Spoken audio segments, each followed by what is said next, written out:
July 5th, the Grand Council Chamber in Palazzo Venezia, Rome. It is 5 in the afternoon, and Benito Mussolini is climbing into an ambulance that will take him not to a hospital, but to prison. 20 minutes earlier, he'd walked out of a meeting with King Victor Emmanuel III, still believing he was Italy's deuce, its absolute leader. Now he is under arrest, surrounded by carabinieri officers who won't meet his eyes. And across Rome, in the War Ministry building, a group of Italian generals are realizing something that turns their blood cold. They've spent 3 years fighting for a regime that just collapsed in less than an hour. They're on the losing side, and they've known it for months. They just didn't have the courage to admit it until now. To understand the magnitude of this moment, you need to understand what Mussolini represented to these men. He wasn't just a political leader, he was the ideology they'd built their careers on. The strong man who'd promised to restore Roman glory, the alliance with Hitler that was supposed to make Italy a great power again. And in one afternoon, all of it disintegrated like ash in the wind. General Mario Roata sat in his office at the War Ministry, a half-smoked cigarette burning forgotten in the ashtray. The phone call had come 15 minutes ago.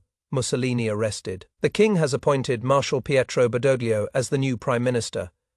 The fascist Grand Council voted no confidence. It was over. Roata had commanded Italian forces in Yugoslavia and Greece. He'd seen the disasters firsthand, the catastrophic defeats that Italy's propaganda machine had tried to spin as strategic withdrawals. But sitting in Rome, surrounded by other officers who'd spent the war moving pins on maps and signing reports, he'd maintained the fiction that Italy was still a viable military power.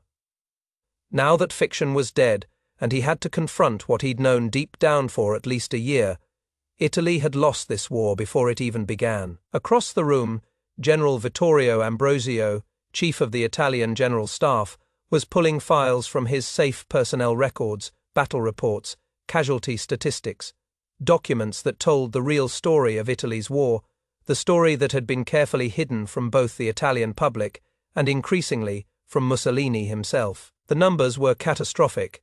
In North Africa, Italy had lost 11 divisions, over 50 men killed, wounded or captured. In Russia, the Italian Eighth Army had been annihilated at the Battle of Stalingrad. Of the 50 Italian soldiers sent to the Eastern Front, fewer than 50 had returned, most of them frostbitten, traumatized, and broken. In Sicily, which the Allies had invaded on July 5th, just 15 days ago, Italian coastal divisions had collapsed within hours. Entire units had surrendered without firing a shot. But the statistics were just numbers. What truly terrified Ambrosio was the strategic reality behind them. Italy had no reserves. The divisions marked on planning maps were at 30 or 40% strength. Soldiers were deserting in increasing numbers. Equipment was obsolete or broken. The Regia Aeronautica, Italy's air force, had perhaps serviceable aircraft remaining out of an original force of thousands. The Regia Marina, the navy, had lost most of its modern warships, and the industrial capacity to replace any of this simply didn't exist. Italy's factories were running on fumes, starved of raw materials, coal, and oil that Mussolini's alliance with Hitler was supposed to secure but had instead consumed. General Giacomo Carbonai, commanding the defense forces around Rome, was the first to say out loud what everyone was thinking. We need to contact the Allies immediately. We need armistice terms before the Germans figure out what is happening. The room went silent. Suggesting negotiations with the enemy was technically treason, even with Mussolini under arrest. But it was also the only rational course of action. Italy couldn't win. Italy couldn't even effectively defend itself anymore. The question wasn't whether to surrender, but how to do it without Germany turning Italy into a battlefield. This was the calculation that had been running through every Italian general's mind for months, whispered in private conversations, implied in careful briefings, but never stated explicitly until now. Germany was simultaneously Italy's ally and its occupier. There were German troops throughout Italy, officially as reinforcements, but functionally as an occupation force, ensuring Italian compliance. Field Marshal Albert Kesselring commanded German forces in Italy, and he answered to Hitler, not to Rome. If Italy tried to switch sides, Germany would respond with overwhelming force. The Italian military was in no condition to fight the Wehrmacht. Marshal Badoglio arrived at the War Ministry at 4:30 p.m. He was 71 years old, a veteran of World War I, and one of the few Italian military leaders with genuine combat experience and competence. He'd been forced into retirement by Mussolini in 1940 after Italy's disastrous invasion of Greece, a campaign Badoglio had opposed. Now he was being asked to clean up the catastrophic mess that 3 years of fascist military adventurism had created. He looked around the conference room at the assembled generals and got straight to the point. "Gentlemen, Italy is defeated. Our alliance with Germany has destroyed us. We need armistice negotiations with the Allies, but we must proceed with absolute secrecy. If Hitler learns we're negotiating, he'll order German forces to occupy the entire country." The generals began reviewing what would be required for a secret surrender. First, establish contact with Allied forces in Sicily through covert channels. Second, negotiate terms that would allow Italy to switch sides and join the Allies against Germany. Third, coordinate the timing so that Italian forces could secure key locations before German troops could react. Fourth, somehow prevent a German bloodbath. Every man in the room knew this was nearly impossible. The Germans had been planning for Italian betrayal since at least early 1943. Kesselring had contingency orders. The moment Italy showed signs of defection, German forces would execute Operation Axis, the occupation and disarmament of Italian military units. General Rota spread a map of Italy across the conference table. German divisions were positioned strategically throughout the peninsula, 2 panzer divisions near Rome, infantry divisions in northern Italy, paratroopers who could be deployed anywhere within hours. The Italian divisions that might be able to resist were scattered, under strength, and in many cases more loyal to local commanders than to any central authority. If fighting broke out between Italian and German forces, Italy would lose quickly and brutally. The generals examined alternative scenarios, none of them good. If they surrendered to the Allies without coordinating with Italian forces in the field, hundreds of thousands of Italian soldiers would be left stranded in the Balkans, Greece and France, surrounded by Germans and partisans who would slaughter them. If they tried to coordinate, the communications would likely be intercepted by German intelligence. If they delayed negotiations, the Allies would continue their advance up Italy, destroying what little remained of Italian cities and infrastructure. Badoglio made the decision that would define the next 6 weeks. We negotiate in absolute secrecy. We tell the Germans nothing. We maintain the appearance of the alliance while arranging our exit from it.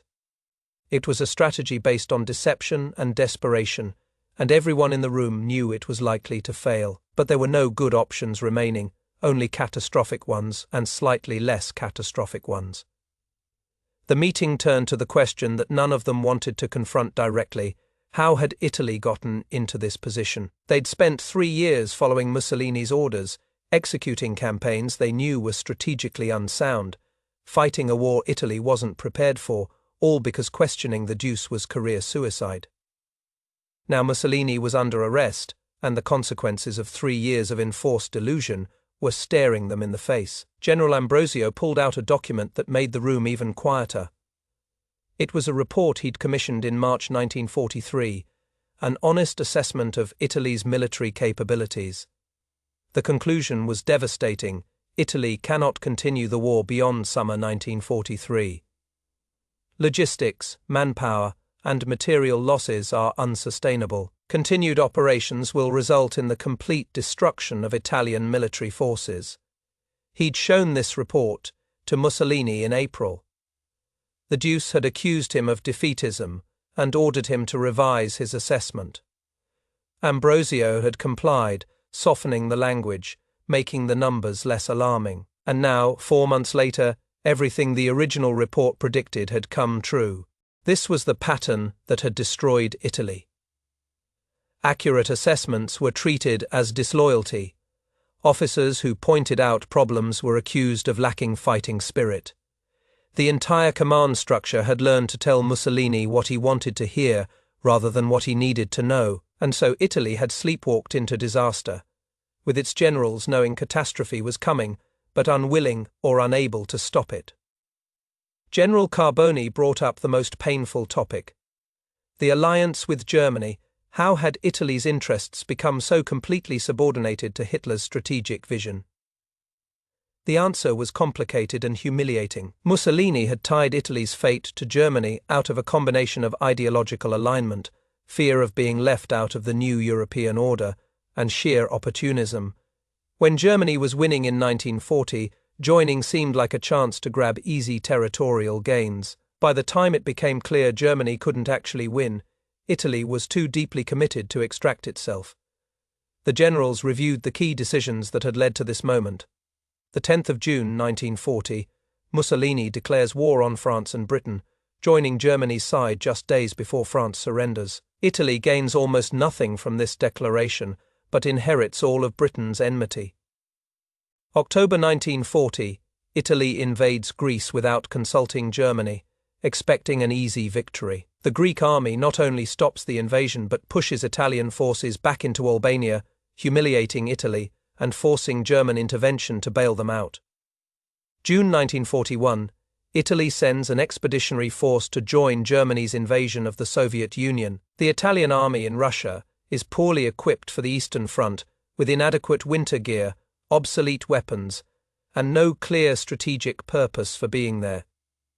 December 1941, Mussolini declares war on the United States following Hitler's lead after Pearl Harbor. Italy gains literally nothing from this declaration, but ensures that American industrial might will be directed toward Italy's destruction.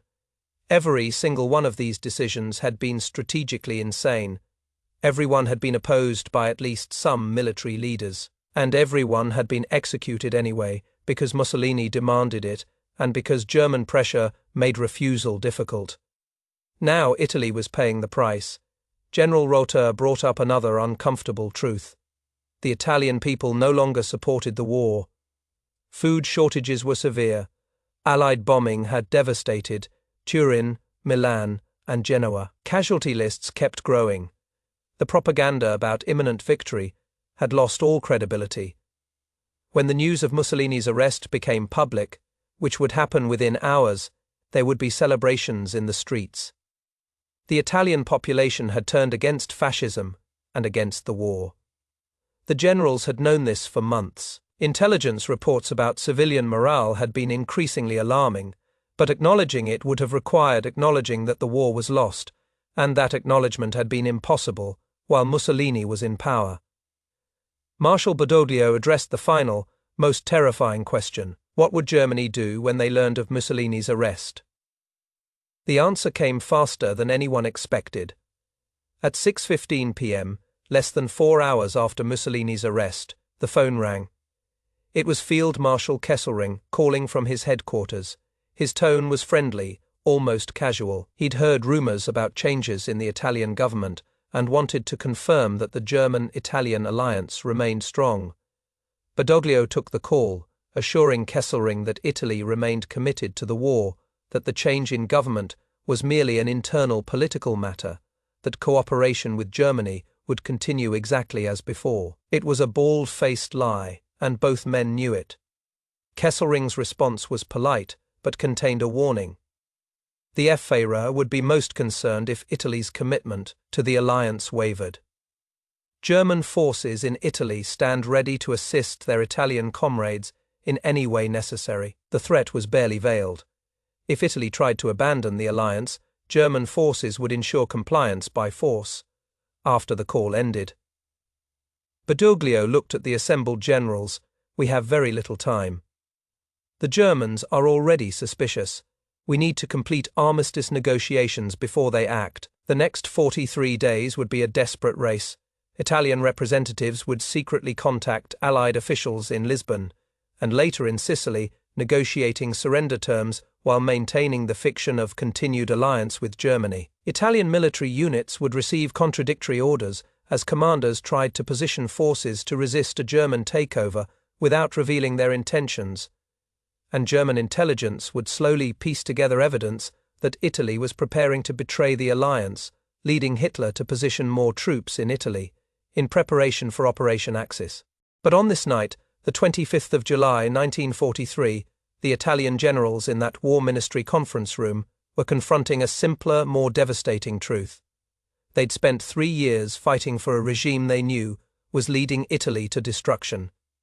They'd executed orders they knew were strategically unsound. They'd suppressed accurate intelligence assessments because those assessments contradicted fascist ideology.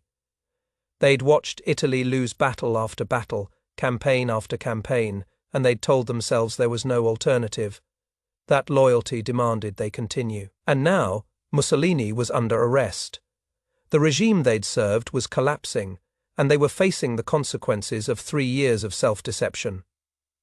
The war wasn't over for Italy. In fact, the worst was yet to come. When the armistice was announced on the 8th of September 1943, German forces would indeed execute Operation Axis, seizing control of most of Italy, disarming Italian units, and turning Italy into a battlefield that would be devastated for the next 20 months. Italian soldiers would be given an impossible choice: continue fighting for a fascist regime that no longer effectively existed, surrender to the Germans and be shipped to labor camps, or try to make it to Allied lines through German-controlled territory. Tens of thousands would die making that choice. But the moment of truth was the 25th of July 1943. That was the day when Italian generals could no longer maintain the fiction that they were fighting for something viable. Mussolini's arrest didn't change the strategic situation. Italy was already defeated. What it changed was the ability to pretend otherwise. For 3 years, these generals had known, at some level, that Italy was on the wrong side of history. They'd seen the defeats mount, the casualties grow, the strategic position deteriorate. They'd watched Germany drag Italy deeper into a war Italy couldn't win. But as long as Mussolini remained in power, they could tell themselves they were following orders, maintaining loyalty, serving their country by serving its leader.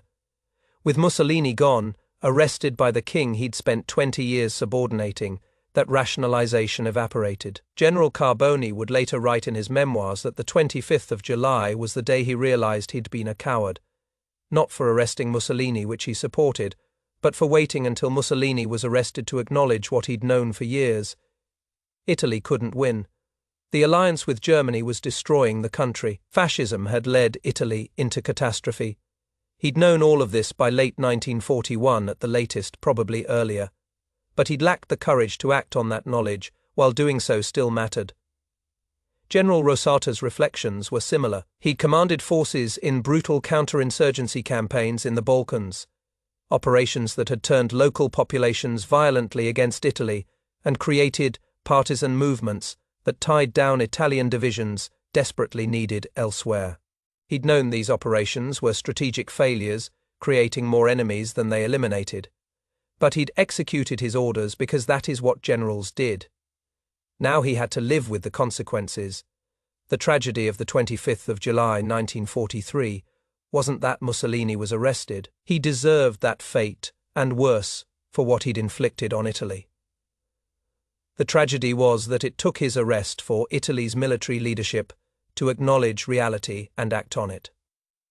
They'd had opportunities to prevent the catastrophe. In June 1940, they could have refused to enter the war, arguing that Italy wasn't prepared. In October 1940, after the Greece debacle, they could have demanded a complete strategic reassessment. In 1941, they could have resisted sending Italian forces to Russia. At any point in 1942, as defeats mounted, they could have collectively insisted on armistice negotiations. Instead, they'd complied, compromised, and convinced themselves they had no choice. And by the time they finally acted, it was too late to prevent disaster, only to manage how Italy would experience its defeat. Marshal Badoglio would negotiate the armistice that took Italy out of the war. But he'd do so from a position of complete weakness.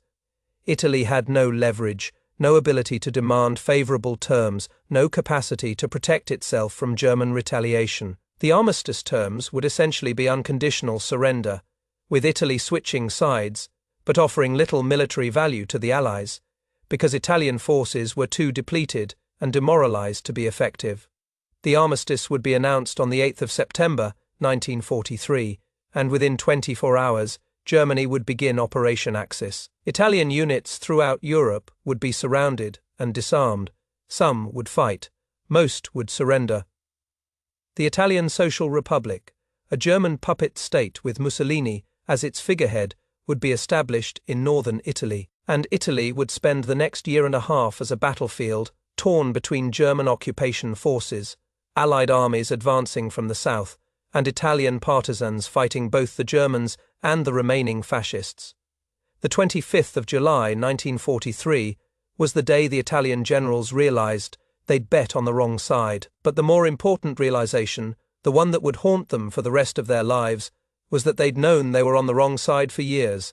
They'd just lacked the courage to do anything about it while it might have mattered. They'd chosen career survival over strategic honesty, personal loyalty to Mussolini over loyalty to Italy, and comfortable delusion over uncomfortable truth.